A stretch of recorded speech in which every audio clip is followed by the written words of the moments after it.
Y'all, where did this year go? I cannot believe that New Year's Eve is tomorrow. And here at CityCast, we've been thinking a lot about our resolutions for 2023, and today's episode is all about one of them. So please enjoy.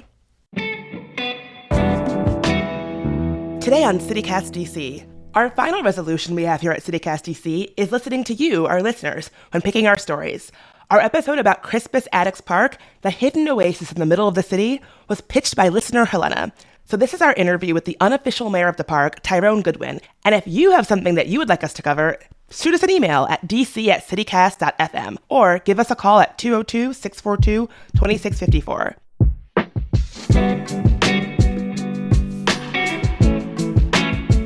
It's Friday, December 30th, 2022. I'm Bridget Todd, and this is CityCast DC.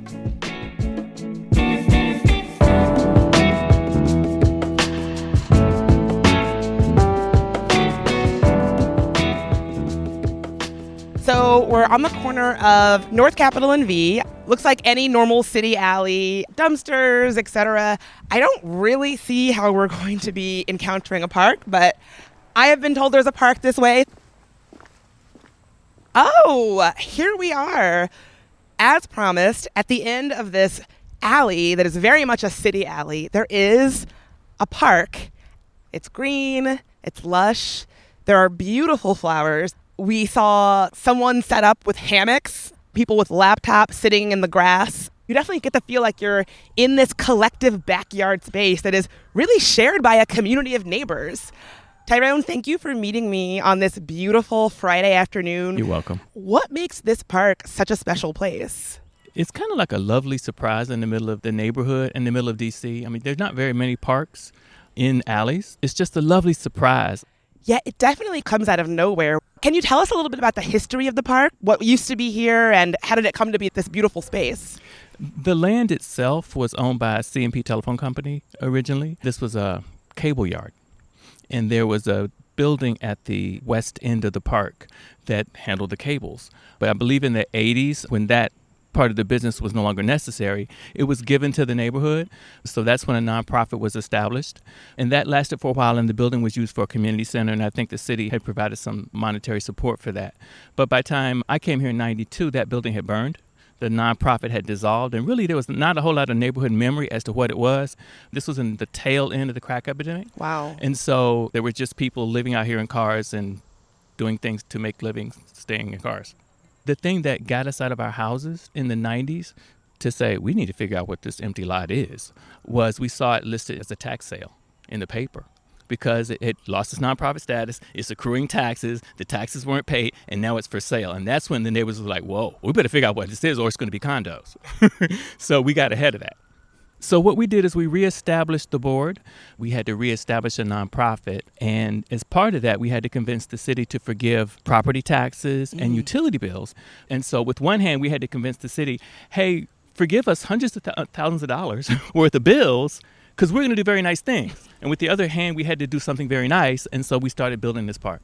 What was that process like, convincing the city to take a pretty big step in forgiving all those bills on the promise that it will be worth it?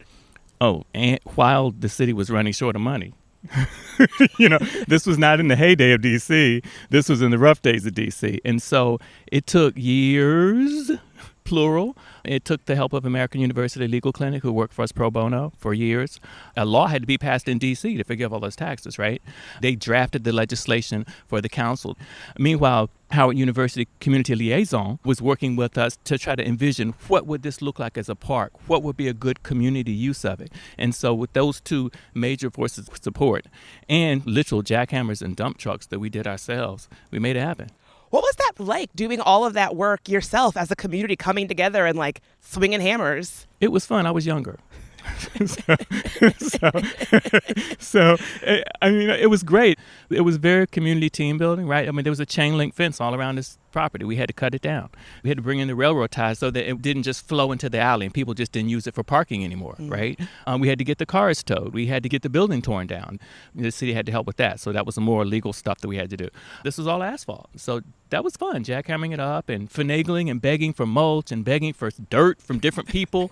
It was years, but it was fun.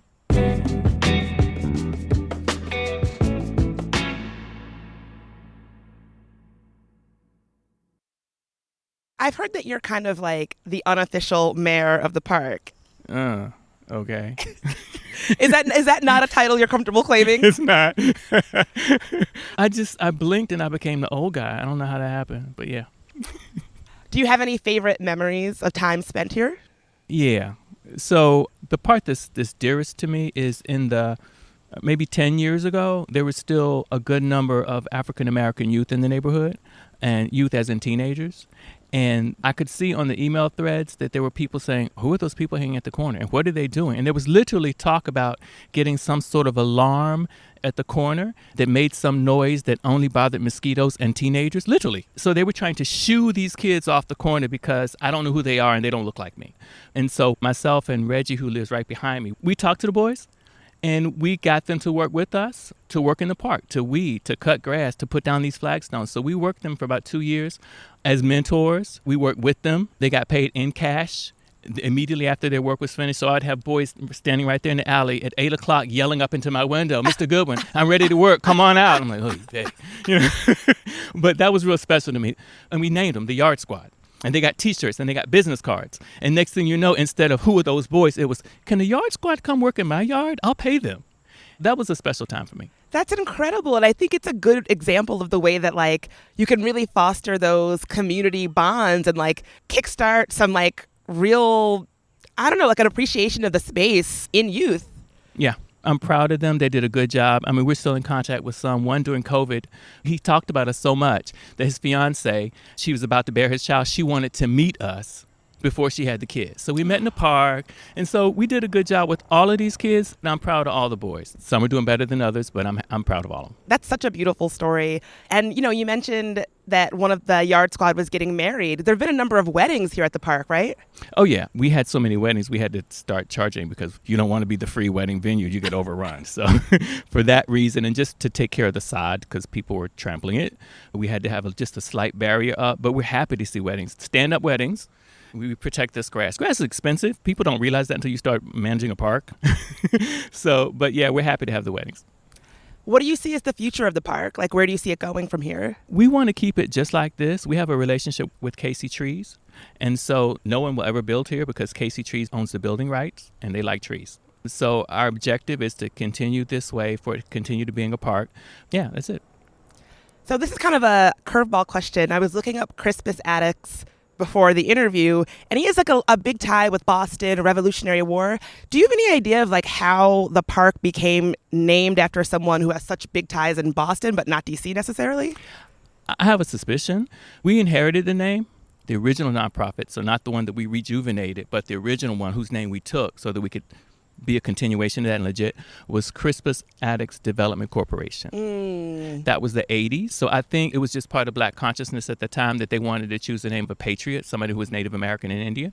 So I think that's where it came. And we weren't going to come in and ditch the name and say, let's do Banneker, right? That might have been more fitting to DC, but who were we to ditch the name? No, I think y'all made the right choice. How can folks who are listening get involved in the park? We have a website, crispusattuckspark.org.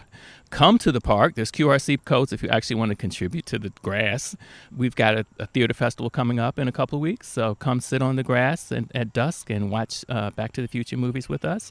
Just come out and hang out in the park. And remember that it's private property. That's really difficult, particularly people who aren't especially careful with their charges. But when you're in the park, it's just like you're playing in someone's backyard. So we've opened our backyard to you. But it's not a public space. It's in a private space, so you need to act like you've got some sense. And be a good neighbor. Be a good neighbor.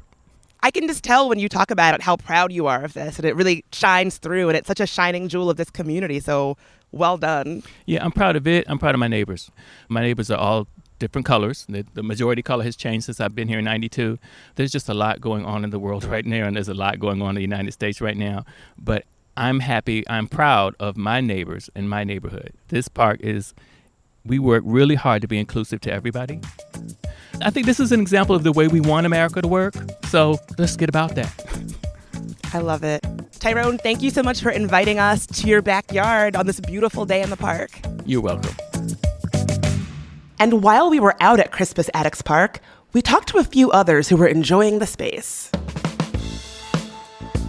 What do you like about the park? It's very sort of like hidden from everywhere. That's what I really like about it. Drew, what brings you out here today? What do you like about this park? It's quiet, but it's pretty, and it's I don't know. It's always in good shape too. Like it's never muddy, and I don't know. It's just a nice, scenic and serene place to be outside. Let me ask you this: if your dog could talk, what do you think your dog would say that they like about this park? There's a lot to smell. There's a lot of things to smell. So, Seamus, what brings you to the park today? Just hanging out. I'm on a little bit of a vacation. I'm supposed to be in Colombia, South America right now, but I lost my passport, so so I'm just staycation, like you say, making the best of it. What's in Colombia that you can't get at Crispus Attucks Park? Exactly. No, it's just the best. I would not rather be anywhere else than right here. So. Oh.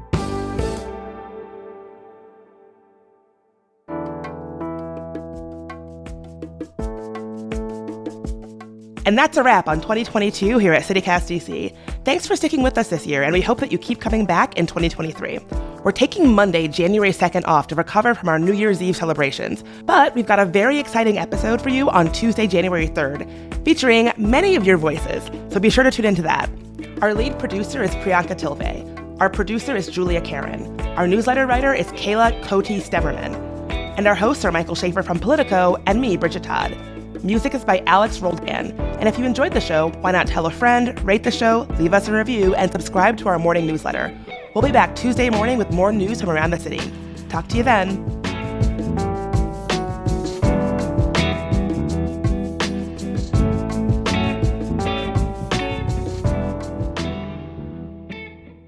Keep an eye out. And Seamus Holland, passport.